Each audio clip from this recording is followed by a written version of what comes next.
High global demand and acceptance. Bharat कैसे विश्व पटल पर चमके, आत्मनिर्भर भारत के माध्यम से भारत का नाम कैसे आगे बढ़े, इसके लिए सतत प्रयास कोई कर रहा है तो उनका नाम नरेंद्र मोदी है, हमारे देश के प्रधानमंत्री। मगर कुछ ऐसी शक्तियां हैं, कुछ ऐसी राजनीतिक पार्टी हैं जो ये सतत प्रयास कर रही है कि भारत आत्मनिर्भर ना हो सके और तुच्छ राजनीति करने में आमादा है। वैक्सीन को लेकर भी राजनीति कर रही है। भारतीय जनता पार्टी के राष्ट्राध्यक्ष आदरणीय जगत प्रकाश नड्डा जी ने कल एक सीरीज ऑफ ट्वीट करके जिस प्रकार की राजनीति विपक्ष कर रही है, एक सीरीज ऑफ ट्वीट के माध्यम से उस राजनीति के विषय में जवाब दिया है। और जगत प्रकाश नड्डा जी ने जो कहा है, मैं कोट भी करता हूं और आप सब ने अपने चैनलों में दिखाया है। नड्डा जी ने बिल्कुल स्पष्ट रूप से कहा है कि जब भी भारतवर्ष में भारत के वैज्ञानिक और भारत के जो इनोवेटर्स हैं उनके माध्यम से कुछ नया आविष्कार होता है, कुछ ऐसा इजाद होता है जिससे कि जन कल्याण होने की संभावना होती है, उस समय कांग्रेस पार्टी और ऑपोजिशन दुखी नजर आती है और कुछ ऐसे थ्योरीज और कुछ ऐसे विषय सामने रखती है जिससे ये जो आविष्कार है, जिससे जो भारत का विषय है वो गौण हो सके, वो छोटा हो सके। आदरणीय नड्डा जी ने यह भी पूछा है कि कांग्रेस को और तमाम राजनीतिक पार्टी जो इस पर सियासत करने की कोशिश कर रही है, उनको आत्मचिंतन करना चाहिए, आत्म अवलोकन करना चाहिए, उनको इंट्रोस्पेक्ट करना चाहिए कि आखिर वो इस प्रकार का व्यवहार क्यों करते हैं जिससे कि जो वेस्टेड इंटरेस्ट ग्रुप है उनको लाभ हो सके। बंधुगण, आज आप अगर विदेश के अखबारों को देखेंगे तो विदेश के अखबारों में कई जगह छपा हुआ है कि भारत ने इंडिजिनस वैक्सीन तो बनाया किंतु भारत के अंदर इसको लेकर द्वंद्व हो रहा है। इससे लाभ किसको होगा? इससे लाभ विदेशी ताकतों को होगा, इससे लाभ बाहरी लोगों को होगा। इससे हानि किसको होगा? इससे हानि हमारे देश को होगा, हमारे देश के वैज्ञानिकों के बल को होगा, उनके आत्मबल को होगा, आत्मविश्वास को होगा। आखिर कांग्रेस और ये ऑपोजिशन पार्टी जो भारत के वैज्ञानिक हैं, भारत के साइंटिस्ट हैं, उनके आत्मबल को, उनके कॉन्फिडेंस को तोड़ना क्यों चाहती है? क्या कारण है? ये सारी चीजें आदरणीय नड्डा जी ने पूछा है। नड्डा जी ने यह भी कहा है कि जो हमारे वैज्ञानिक हैं वो बधाई के पात्र हैं। जिस प्रकार एक वर्ष के अंदर ही कोविड के आने के, दिसंबर के माह 2020 में कोविड आया था और एक वर्ष के अंदर ही सघन प्रयोग और शोध कार्य करके हमारे वैज्ञानिकों ने, हमारे आविष्कारकों ने जिस प्रकार से 2 वैक्सीन का यहां निर्माण किया है, यह अपने आप में हिंदुस्तान के लिए एक बहुत बड़ी उपलब्धि है। पूरा देश आज खुश है, तो होल कंट्री इज हैप्पी। जब पूरा देश खुश है तो सवाल उठता है कि कांग्रेस पार्टी और कुछ राजनीतिक दल दुखी क्यों है। बंधुगण, यह पहली बार ऐसा नहीं हुआ है कि देश खुश है और कांग्रेस पार्टी नाराज है। कई बार ऐसा हो चुका है। आज जब यह वैक्सीन आया है, कोविड पर प्रहार होगा, 2 वैक्सीन आए हैं, उनके प्रोटोकॉल के विषय में देश के वैज्ञानिकों ने बात भी की है, आईसीएमआर ने बात की है, director controller general of drugs ने बात की है, उन सब ने बात की है। 2 प्रजाति बहुत परेशान है वैक्सीन आने के बाद। कोरोना वायरस बहुत परेशान है और कांग्रेस पार्टी बहुत परेशान है। समझ में आ रहा है कोरोना वायरस क्यों परेशान है? क्योंकि कोरोना वायरस के दिन अब गिने चुने रह गए हैं। कांग्रेस क्यों परेशान है, इसका जवाब कांग्रेस को ही देना पड़ेगा। कांग्रेस और कोरोना दोनों परेशान हैं। बंधुगण, जहां तक कांग्रेस का सवाल है, समय समय पर हमने कांग्रेस को म्यूटेंट वैरायटी में बदलते हुए देखा है। ये कांग्रेस का म्यूटेशन होते रहता है और एक से बढ़कर एक भयंकर रूप कांग्रेस समय समय पर धारण करती है। मैं सारे म्यूटेंट वैरायटी जो कांग्रेस पार्टी के हैं, समय समय पर उन्होंने किस प्रकार भ्रमजाल फैलाने की कोशिश इस देश में किया है, उसके विषय में बताऊंगा। इस देश में जब सर्जिकल स्ट्राइक होता है, देश जब सर्जिकल स्ट्राइक करती है, तब कांग्रेस पार्टी को हमारे आर्मी के ऊपर भरोसा नहीं होता है, उनको सबूत चाहिए होता है। जब एयर स्ट्राइक होता है तो कांग्रेस पार्टी और विपक्षी दलों को, खास करके लेफ्ट को भी, इंडियन एयरफोर्स पे भरोसा नहीं होता है, उनको सबूत चाहिए होता है। जब हिंदुस्तान में चुनाव होता है और कांग्रेस पार्टी जीतती या हारती है, कुछ राज्यों में जीती भी थी, नतीजे चाहे कुछ भी हो, कांग्रेस पार्टी को ईवीएम और इलेक्शन कमीशन पर भरोसा नहीं होता है। वो लंदन तक जाकर प्रेस कॉन्फ्रेंस कर देती है। आपको याद होगा कपिल सिब्बल लंदन तक चले गए थे। जब इस देश में कोई जजमेंट आता है, आपको याद होगा राफेल का जजमेंट आया था, तो कांग्रेस पार्टी को सुप्रीम कोर्ट पे और सुप्रीम कोर्ट के जजमेंट पे भरोसा नहीं होता है। वो सुप्रीम कोर्ट के चीफ जस्टिस को इंपीच करने की कोशिश करते हैं। और तो और जब राम सेतु पर चर्चा होती है इस देश में, तो कांग्रेस को भगवान श्री राम पे भी भरोसा नहीं होता है। वो कहते हैं राम डज नॉट एग्जिस्ट।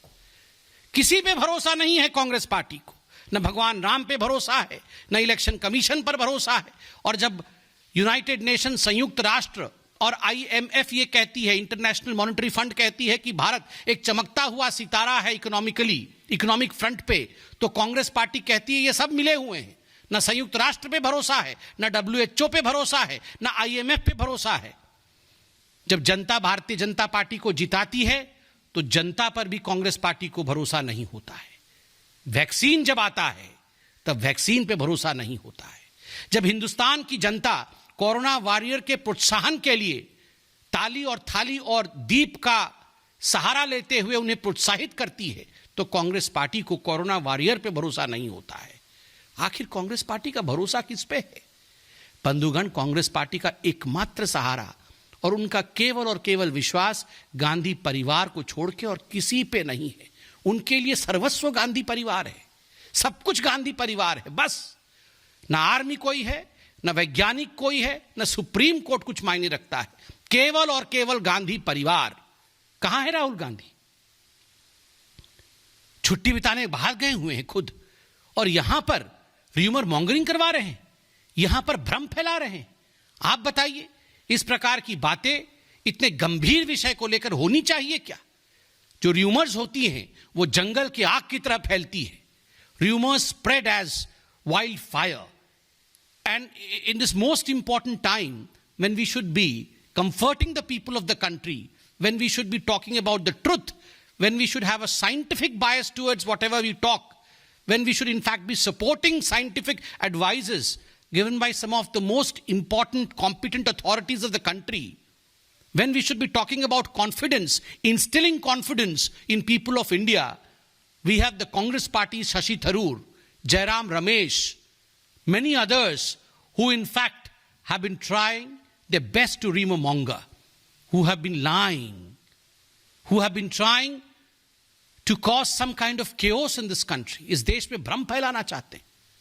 और केवल राहुल गांधी और कांग्रेस पार्टी नहीं है, अखिलेश यादव जी भी, वो दो अच्छे लड़के, ये दो अच्छे लड़के बने हुए थे ना, साइकिल पर बैठ के चल रहे थे दोनों साथ में, फिर बाद में साइकिल से उतारा। ये दोनों का एक जैसा हाल है। अखिलेश जी कह रहे थे ये बीजेपी की वैक्सीन है, मैं वैक्सीन नहीं लगाऊंगा। वैक्सीन कोई बीजेपी की और कांग्रेस की होती है क्या? वैज्ञानिकों ने ये शोध के बाद ये वैक्सीन बनाया है, जन कल्याण के लिए वैक्सीन बनाया है। और आपको जान के खुशी होगी, भारत में आज ये क्षमता है कि बाहर के देश किस प्रकार ये वैक्सीन हिंदुस्तान की फैक्ट्री में निर्माण हो सके, उसके लिए हिंदुस्तान को ऑर्डर दे रही हैं। और खुद हिंदुस्तान में बैठे कुछ ऐसे लोग हैं, कुछ ऐसी पॉलिटिकल पार्टीज और कुछ ऐसे नेता हैं जो हिंदुस्तान पर ही भरोसा नहीं कर रहे हैं। विश्व भरोसा कर रही है हिंदुस्तान पे, संयुक्त राष्ट्र और WHO भूरी भूरी प्रशंसा कर रही है हिंदुस्तान की, और यहां हिंदुस्तान के नेता राहुल गांधी इत्यादि, अखिलेश जी, ये हिंदुस्तान के खिलाफ बोल रहे हैं। ये किस प्रकार की गैर जिम्मेदाराना और इररेस्पॉन्सिबल बिहेवियर है, ये हम पूछना चाहते हैं। बंधुगण, drug controller general of India DCGI के VG Somani ji, COVID-19 subject expert committee of the central drug standard control organisation CDSCO, ICMR से डॉक्टर बलराम भार्गव जी जो DG हैं, हेल्थ मिनिस्ट्री, इन सभी ने पूरे विषय का जायजा लेते हुए कोई भी शंका किसी के मन में भी हो, उन शंकाओं का निवारण किया है, उसका जवाब दिया है, तथ्यात्मक रूप से सत्य को जनता के सामने प्रतिपादित किया है। उसके बावजूद इस प्रकार के झूठ को फैलाने, इस प्रकार भ्रमजाल बुनने की जो कोशिश की जा रही है, जनता इसको देख रही है। और यही कारण है कि जब जनता खुश होती है, जन कल्याण का काम होता है, और कांग्रेस पार्टी नाराज होती है, कांग्रेस को भरोसा नहीं होता है। यही कारण है कि जनता आज कांग्रेस को बाहर छोड़ने के लिए मजबूर हो रही है। जनता आज कांग्रेस को कहीं ना कहीं देश के इलेक्टोरल पॉलिटिक्स से बाहर ढकेल रही है। आपको किस पे भरोसा है? इन सभी जो संगठनों का मैंने नाम लिया, जो वैज्ञानिक संगठन है, या ये Nobel laureate Shashi Tharoor, Nobel laureate Rahul Gandhi, Nobel laureate Ramesh, Nobel laureate Akhilesh Yadav, और कोई कल उनका नेता कह रहा था कि कोई वैक्सीन लेने से नपुंसक, कैसी भाषा, ऐसी भाषा का प्रयोग। आप इस प्रकार से लोगों को डरा रहे हैं, भ्रम फैला रहे हैं। बंधुगण, मैं लास्ट में कांग्रेस पार्टी से इतना ही कहूंगा कि आपसे तो आपका घर नहीं संभल रहा है, आप वैक्सीन संभालने चले हैं। इतना ही आपको लगता है आप सक्षम हैं तो पहले फेज 1 का ट्रायल करिए कि आपके पार्टी में अध्यक्ष कौन बनेगा। 20 लोग कुल मिला के वो कांग्रेस नॉन वर्किंग कमेटी में है, तो 20 लोगों में भी उनका फेज 1 का ट्रायल अभी तक कंप्लीट नहीं हो पाया है। मैं आज आपको लिख के दे रहा हूं, वैक्सीन आ गया है, कोविड समाप्त हो जाएगा, ये दिन भी हम देखेंगे, अच्छा दिन ये भी देखेंगे। मंगल ग्रह में पानी भी मिल जाएगा, चंद्रमा में भी लोग बस जाएंगे, ये सब कुछ हो जाएगा। सारी बीमारियां, उनकी वैक्सीन आ जाएगी, उनका ट्रीटमेंट हो जाएगा। इस कांग्रेस पार्टी का अध्यक्ष नहीं चुना जाएगा। मैं केवल और केवल इतना कहना चाहता हूं, जनता को मोदी जी के नेतृत्व पर, भारत के वैज्ञानिकों पर भरोसा है। कांग्रेस पार्टी पहले भरोसा अपने घर के अंदर ढूंढे, पहले अपना अध्यक्ष ढूंढे, उसमें अपने आप को व्यस्त रखे, बाद में इतने गंभीर विषय पर इस प्रकार की गैर जिम्मेदाराना टिप्पणी करे। बहुत बहुत धन्यवाद।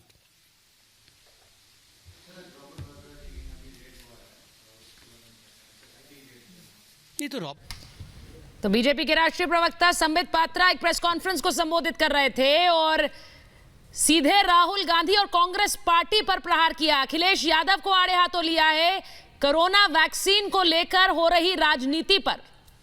जांच करो, जब जांच होता है तो बोलता है क्यों किया, तो ऐसा नहीं होता है ना।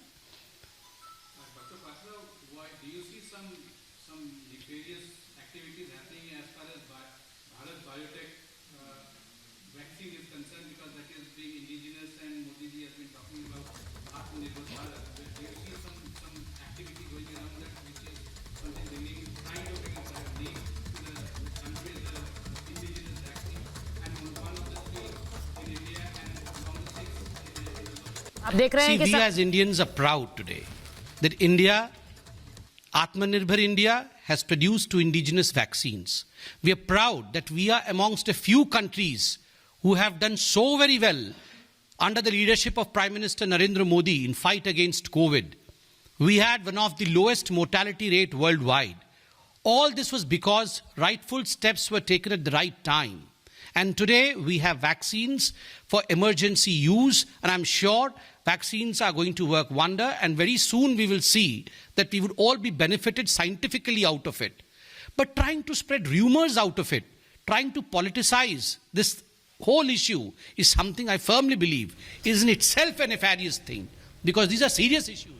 You should not try तो बीजेपी के प्रवक्ता संबित पात्रा प्रेस कॉन्फ्रेंस कर रहे हैं और सीधे आरोप लगा रहे हैं अखिलेश यादव और राहुल गांधी पर कि किस तरह उनकी पार्टियां भ्रम फैला रही हैं कोरोना वैक्सीन को लेकर।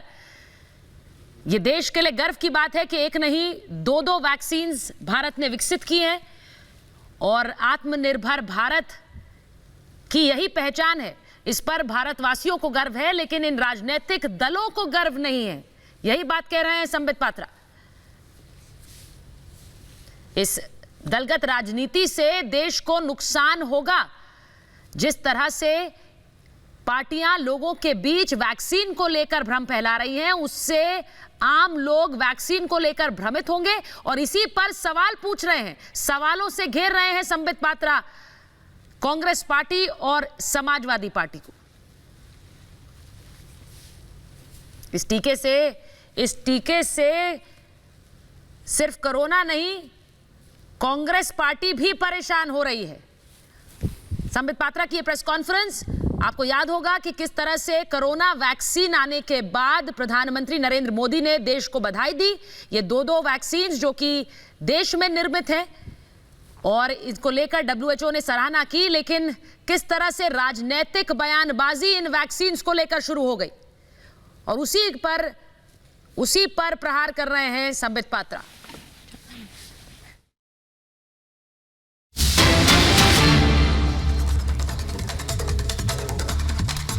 बीजेपी का विपक्ष पर जोरदार पलटवार। ये वैक्सीन पर सियासत करना शर्मनाक है, कह रहे हैं संबित पात्रा। प्रेस कॉन्फ्रेंस की है बीजेपी की तरफ से संबित पात्रा ने और कहा कि कोरोना के टीके से कांग्रेस परेशान है।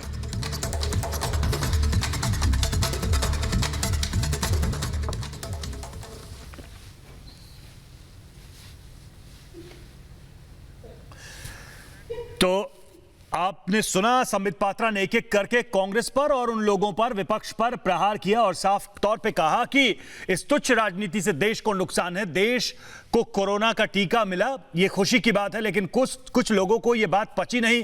कांग्रेस पर उन्होंने तंज करते हुआ कि सब कुछ संभव है, लेकिन कांग्रेस अपना अध्यक्ष नहीं चुन पाएगी। यही लगता है कि यही सबसे असंभव कार्य उनके पास है। भारत हर असंभव कार्य करने में सक्षम है।